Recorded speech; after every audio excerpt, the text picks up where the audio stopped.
Nggak ada asap kalau nggak ada api. Peribahasa itu sering kita dengar, ya kan, Lur?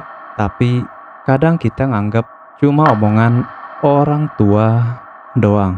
Sampai akhirnya ada kejadian yang bikin kita mikir. Oh, berarti memang ada sebabnya. Cerita ini aku dapat dari temanku, namanya Fajar. Dia anak mall dan kerja di toko sepatu. Shift malam terus, pulangnya sering jam setengah 12 malam. Mallnya gede dan lampunya terang. Musiknya muter terus, ramai, aman, dan adem.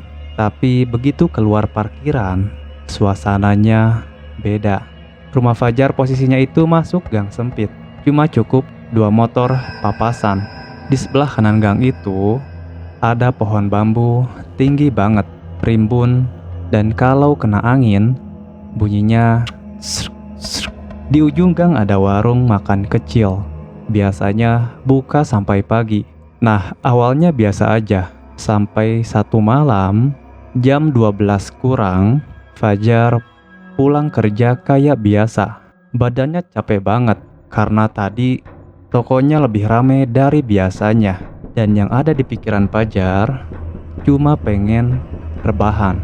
Begitu Fajar pulang dan masuk mulut gang, dia lihat sesuatu di pohon bambu itu. Kayak kain putih, ngegantung, diem. Awalnya dia mikir, paling plastik nyangkut. Tapi pas dia maju makin dekat, bentuknya makin jelas. Putihnya bukan putih plastik, tapi putih kain.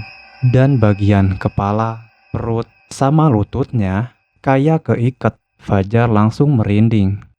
Apa tuh? Katanya sendiri waktu cerita ke aku. Begitu jaraknya tinggal beberapa meter, bentuknya jelas banget. Itu pocong. Diam, berdiri miring sedikit di antara batang-batang bambu itu. Fajar nggak pakai pikir panjang. Dia langsung puter balik motornya dan gaspol, ambil jalan muter yang lebih jauh. Waktu itu dia masih bisa mikir, ya udahlah, males cari masalah. Nah, Lur, masalahnya belum selesai. Beberapa hari kemudian, ada satu kejadian yang bikin dia kapok setengah mati. Malam itu hujan deras banget, jam setengah 12. Toko udah tutup, tapi Fajar nggak langsung pulang. Dia nunggu di depan toko, duduk di bangku kecil sambil main HP. Soalnya jalan alternatif yang biasa dia pakai kalau nggak lewat gang bambu itu sering banjir kalau hujan. Dan dia bilang ke aku, gue mending ketemu pocong daripada motor gue mogok kena banjir. Kalau menurut kalian gimana? Setuju nggak? Prioritasnya motor dulu.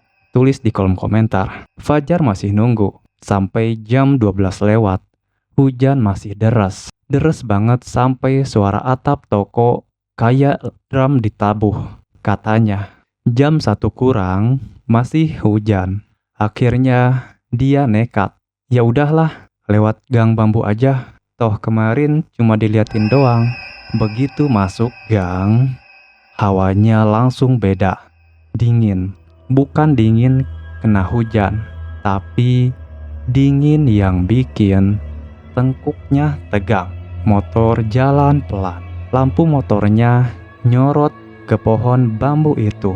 Dan anehnya, kain putih yang kemarin Fajar lihat enggak ada, kosong. Dia sempet lega sedikit, tapi baru beberapa detik tiba-tiba motornya mati mendadak. Padahal setelah dia cek bensinnya masih full. Fajar di situ panik. Kok mati sih? Katanya sambil coba starter.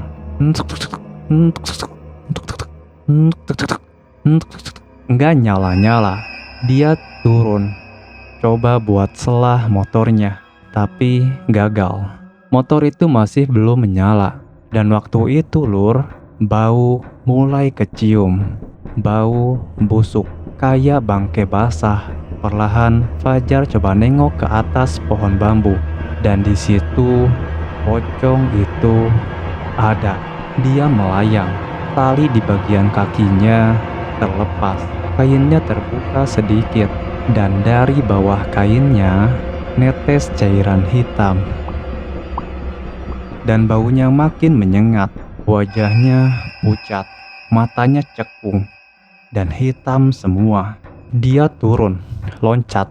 Pocong itu loncat makin ngedekat ke Fajar. Sekarang jaraknya cuma 1 jengkal dari muka Fajar. Dan napasnya berat. Baunya busuk. Langsung nyerang ke hidung Fajar. Fajar di situ kaku. Dia nggak bisa gerak sama sekali. Dan nggak bisa teriak.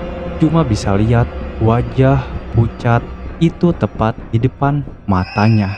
Dan tiba-tiba dari arah belakang Fajar kedengeran suara motor. Lampu motor itu nyorot langsung ke arah Fajar.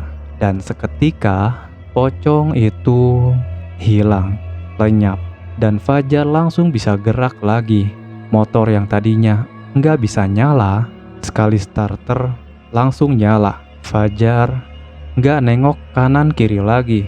Dia langsung tancap gas. Tapi pas di ujung gang, dia refleks lihat ke spion. Dan di tengah gang itu, pocong itu masih berdiri, diam, dan natap ke arah Fajar.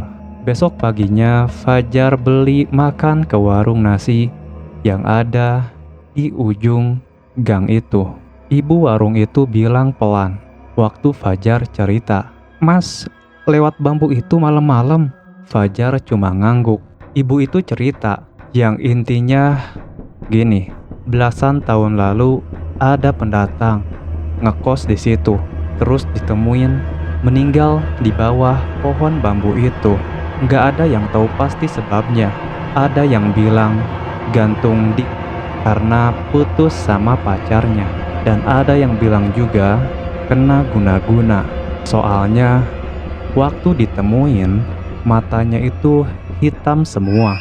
Kalau mau aman, kata ibu itu, kalau lewat situ malam-malam, bunyiin klakson 3 kali. Kenapa 3 kali, Bu? Biar dia tahu kita cuma numpang lewat. Sejak itu, setiap malam Fajar lewat gang itu. Dan dia selalu bunyiin klakson 3 kali.